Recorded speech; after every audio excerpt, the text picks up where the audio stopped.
Whoops.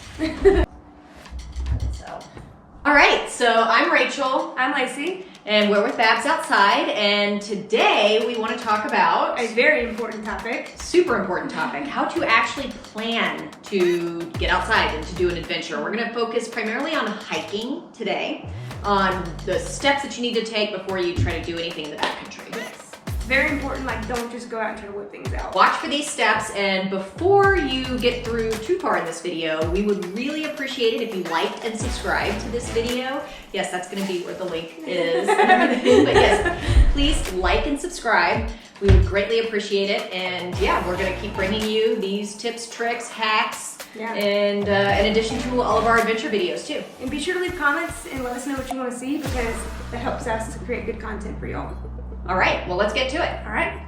Okay, step number one, you kind of have to know where you're going. Yeah, like where do you want to go? And like in Colorado, we're going to focus on a few things in Colorado. So there's websites like 14ers.com if you want to go climb a 14er. There's also 13er Peaks, and there's a website for that we'll also share. All Trails. Yeah, All Trails is another good one to find local hikes. There's OnX Backcountry. I'm really going to try. Yeah. So if any OnX like employees are watching this, go or people give you a review. Yeah, we would love to know how good that one is too. So I'd like to compare it to All Trails. Yeah. So you gotta have an idea of where you want to go. So research that. Typically, also like if you want to drive to that location, you need to see like how long is it going to take to drive there. You're gonna have to overnight camp, or is it going to be something where you can do a day hike and in your backyard. There's also locally here in Colorado Springs, we have what's called the Pikes Peak Atlas, which is amazing, and it's a physical map and has all of the peaks listed that you can climb. So even the ones that you couldn't find on All Trails or other things. So it's really nice to like pick a mountain and kind of look at the topo lines and like, is that straight up? Could we do that? Yeah. Are we prepared to bushwhack? Yeah, exactly. So that's a lot of fun too. So maybe there's a quadrangle in your area that you can print out from USGS to go find a hike in your area if you're not using one of these online tools. A super important class system and understanding the classifications of the mountains that you plan to climb. If you're doing like a flat hike, you don't really have to worry about that as much, but if you're going to be climbing in the mountains, it is super important to understand where your limits are. Yes. And also just having a basic understanding of the class system. So it's 1 through 5. And if you go to a climbing gym, if you climb something, typically you start out like 5.6, and that's class 5. So when you're thinking about class 5 climbing and you're roped in at the gym, are you prepared to do that outside on a mountain without a rope? 2,000 feet drop below you. Yeah, or 5,000. And you have gear attached to you too. So it's a lot different. Yeah, so like a class 1 hike is like a hike up. It's a walk up. It's got a very clearly defined trail. You're not going to be using your hands. Doesn't mean it's going to be easy. There is no such thing as an easy 13er or 14er. Altitude will take it out of you. So if you're coming from like Texas or like down south, like don't think you're just going to be able to come up here and whip one out like it's nothing. Yeah, or you can get hate or haste, because that's also a really big thing that can happen to you at altitude. But class 1 is like Mount Elbert. So the length, the exposure, the route finding can complicate your hike significantly, but that doesn't actually have an impact on the classification system. So make sure you take into account what can you do climbing wise, but also understanding, is there route finding? Have you ever practiced using a compass or know how to use a map that is not online, because you don't have service a lot in these areas? Or if you have a GPX maybe, or a GPX file that you can upload into your watch, like a GPS unit, that's going to be super helpful. Don't go, if you're new to it, don't go alone. Like bring somebody with you, more experienced with you. Is it keeping you safe? But you're going to learn a lot in the process too. So that you will be able to go out and do these if you do want to do them solo, be able to do it and do it safely. So class 3 is going to be even more challenging, and if you're going to start out on class 3, certainly have tried some class 2 climbs first. Because you can go class 2 and then difficult class 2, which is like Blanca or Ellingwood Point. Beyond difficult class 2, it's a big jump to class 3. So maybe you want to find something that has just a little bit of class 3. So like Mount Lindsay is a good one, has a lot of exposure, a very short piece of class 3. The rest of it's class 2 or class 1. So I'm nodding, but I haven't done that now. So. And or if you do like Long's Peak, that's a ton of class 3, and that's going to add time onto your hike. That's going to add a significant amount of time. Class 4 is even more challenging moves. Slow. And it's going to be a lot slower too. It's you have to use hands and feet. And then class 5 is like, you would probably want a rope. A lot of people don't, certainly on like the 14ers. I don't understand those people. Like when you get to the traverse, like the Little Bear Blanca traverse, that is absolutely class 5. Go watch some videos on that. It's insane and terrifying. It makes my gut like, it scares me.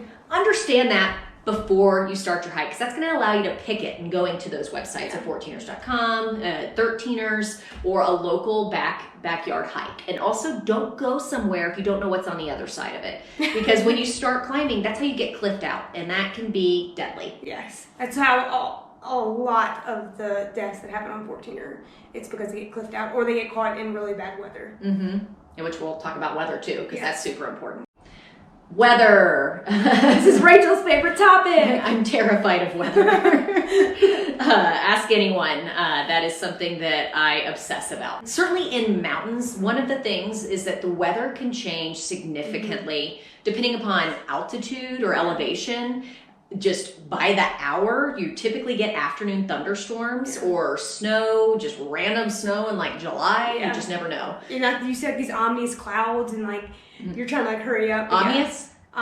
What is it? Ominous. Ominous. Whatever that word is. I'm not really good at finding my words. But that's another thing like when you're planning about timing and like routes and choosing one is that like you could drive somewhere and like hypothetically have 6 hours to do the hike, but is that 6 hours going to be in like before noon? You know what I mean? Like you might need to start before like the sun comes up.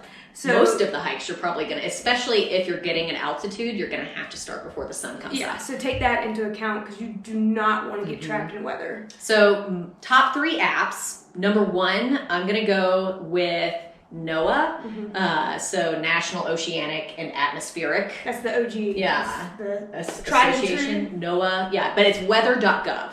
So if you look at that, you can do it by zip code. You can actually do it by peak as well. Certainly I know with 14ers you can do that. So look at that and make sure that you look at the hourly forecast, look at wind, look at precipitation. So it's a kind of an archaic looking website, but it's super trusted, and that also is linked on the 14ers.com app. So you can check the weather there. Number 2, my next favorite one is Mountain Forecast, and that's mountain-forecast.com. And that shows you the weather at different altitudes. Which is really nice. Yeah, like at the base, what do I need to wear? Like, am I going to be wearing shorts and then at the base is at 70 degrees and the top is at 30 degrees? So it shows you 3 different layers of the mountain, which is awesome. Yeah, I really like that one. It also shows wind and precipitation, but there's actually another app that shows that as well too. Which is Open Summit.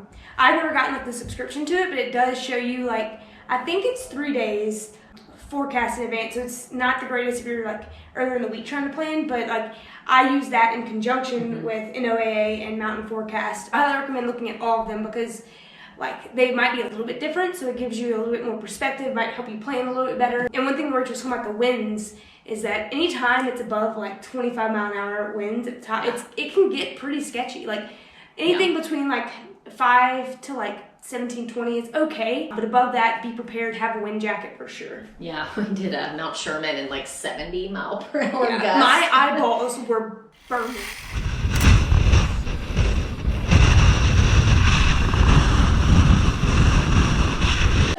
I think I wore my cycling sunglasses because they come around the sides and like that definitely helped, but man. It's like wind that's enough to knock you off your feet, and people like get blown off of Long's Peak like every year. So just check the winds because like, and sustained and gusts are 2 totally different things as well too.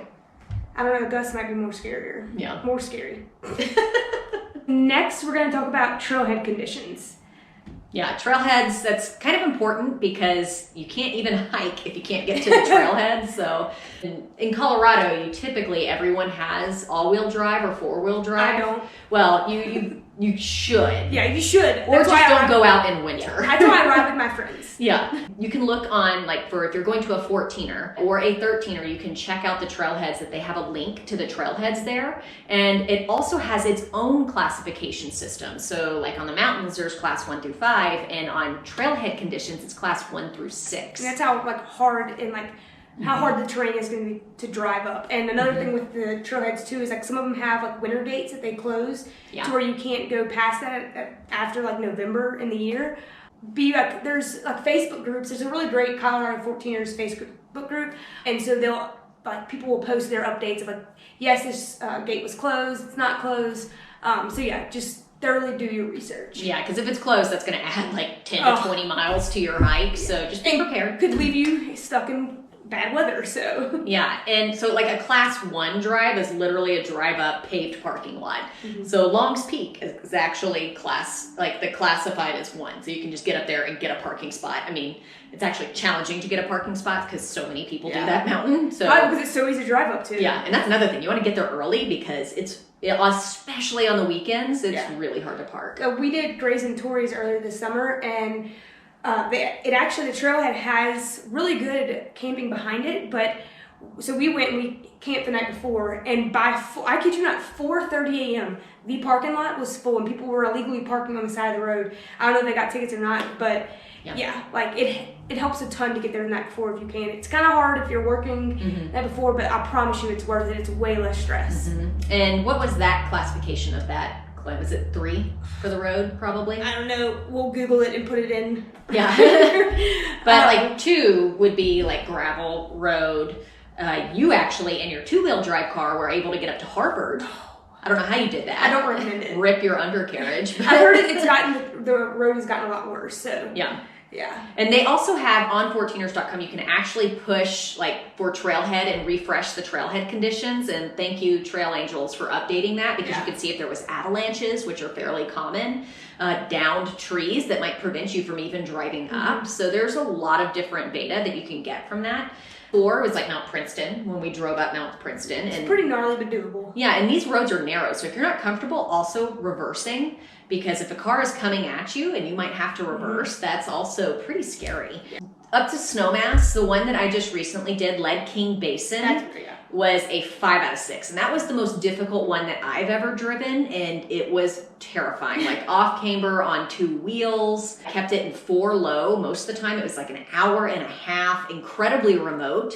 So if you mess up and you don't know how to work on your car, like the belt brakes or I'm pretty knowledgeable. I definitely don't know how to do or like be able to change your tire. Like it's pretty sketch. So that was one of the other things. And like a 6 out of 6 is like Lake Como Road, which I would absolutely never in my life drive up. Yeah, as badly as that road sucked to hike up, I don't think I still would have liked to get into a car and drive over those Jaws features. I would not feel safe at all. Yeah. Me either. Just be prepared of that classification system. Things that you want to look for: clearance, at least like 8 inches of clearance is good. Sometimes even more. Yeah, watch your bike racks if you have one. I would suggest taking it off. Yeah, your bike racks or a hitch rack is probably gonna rub. Yeah. Like all-wheel drive is good, I think, to get you up to like maybe a 4 out of 6, but you really want like 4 low, because that's going to allow you to go slow without burning out your brakes, because you cannot hold onto your brakes without them like burning up. So that's just of equal importance is the trailhead, and also figuring out which ones you can camp at and which ones you can't, because you're technically not allowed to camp at some trailheads. So definitely figure that out beforehand or don't get caught. Another really important thing is watching the videos. If you're going to be driving something that's out of your comfort zone, perhaps watch videos, because some people post videos of them driving, especially if the roads are gnarly. Like that's what people do for fun, like Jeepers Creepers and like Cinnamon Pass and Engineer Pass and a lot of those more challenging passes. They will actually upload videos of them in their Jeeps doing it. So I watched a lot of videos on Lead King Basin before I ever drove it, because I was terrified to do so and I didn't want to break the truck. And also, to that note, watch videos of the whole hike. Yes, of the hike, because especially the technical sections, because that is incredibly important. And don't just watch one video, like watch it from all kinds of angles and all different people of different levels, like not just like these super pros who like they've done all the 14ers and like they take for running up. Yeah, they take for granted all these things that they know. Or they're taking harder routes that you don't want to take. They try to purposely make it more difficult for the footage. And like, that's why we created Babs Outside, is because every time I went to go search for beta on this, I always saw men making these videos. And there's lots of great men, but like it's so empowering to see a female get out there and do it. It makes you feel like you're capable as well. Yeah, women hike mountains too.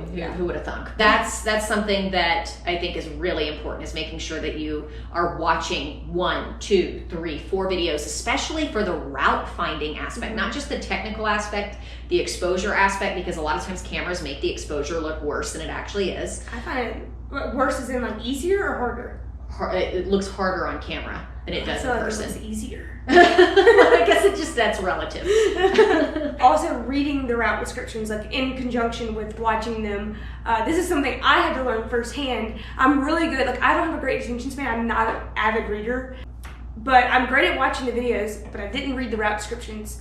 I briefly read them. So we did Ellenwood and Blanca, and I'm always learning new things. But Ellenwood was fine. Someone did that one, and we went to Blanca, and there was this one. It was a class 3 move, was it? No, it was difficult class 2. So Ellingwood is a difficult class 2. We took the class 3 traverse, and then it was a difficult class 2. I felt that class 3 traverse was easier than that. Later, but I almost had a panic attack. This like little gully, I can't even get far enough. I don't know if you can see, that is straight the fuck down, and that is so loose. It's not worth it. I'm not ready for it, and not worth risking my life for, so I will happily come back and do this another time, because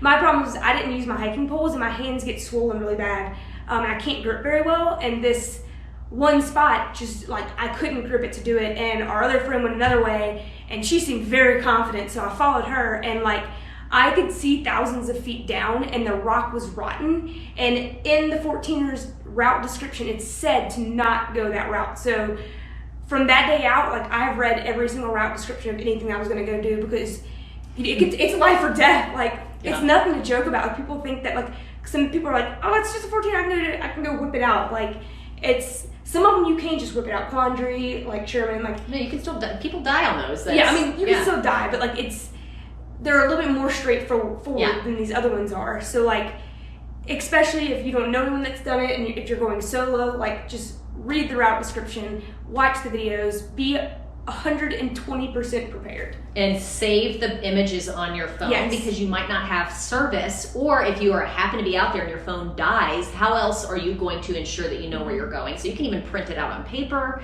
I mean, depends on how safe you want to be, but bring an extra battery pack for your phone. Yeah. So that way, like, you have your butt covered, and keep it close to your body too, because if it's like exposed to cold, it'll drain the battery out of it. Yeah. So before we get into like any gear, which will be a separate video, so please make sure to like and subscribe, and so you can watch the next video of all of our gear and looking at winter hiking versus summer hiking, and that deserves its own video. Yeah. So the last bit of information that we want to talk about here is just like, if you're going to go solo versus with friends, and talking about pacing and different things like that. Yeah, being prepared to know, like, do smaller hikes with your friends first to see what their paces are, whether you are compatible as hiking partners, and whether you're patient enough to know to wait if your friend might be a little bit slower. So I honestly always prefer to go with a friend. I feel more comfortable. Also, like, it's just so beautiful. I love to share the experience with someone. But there are tons of people who love, a friend of ours, Johanna, loves to solo hike.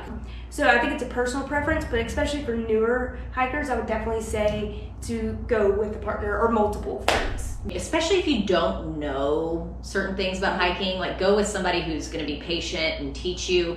There's also clubs and different things like that. We have a Slack channel where we share this type of information, and we talk about the pace before you go.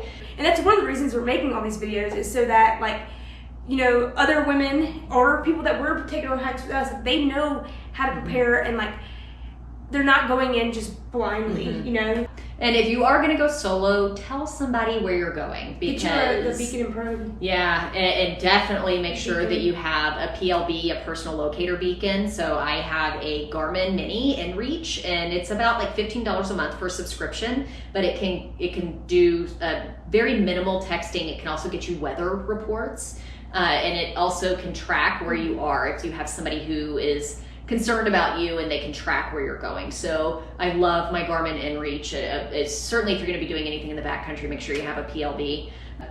Also, like my watch, I have a Garmin Phoenix, and it's, I think, the 6, and I can actually upload GPX files in here, and that actually really saved me on Pyramid Peak. And also, when you have to double back, you can see, am I off trail or not? That also saved me on Calabria when we were shrouded in fog, and I couldn't actually see where I was going, so I could see if I was actually on course or not. So, and a lot of this stuff is expensive. Do you need all of this to hike? No. I'm primarily a biker. I use my Wahoo, and it's not the best for routes, but I can upload the GPX, and I can see if I'm on route. Like I can see, you know what I mean, if I'm following the same thing back. So, I mean, I eventually will probably get one of those, but for now, like I'm usually hiking with friends who have that. But it is nice to have something of my own to see the route.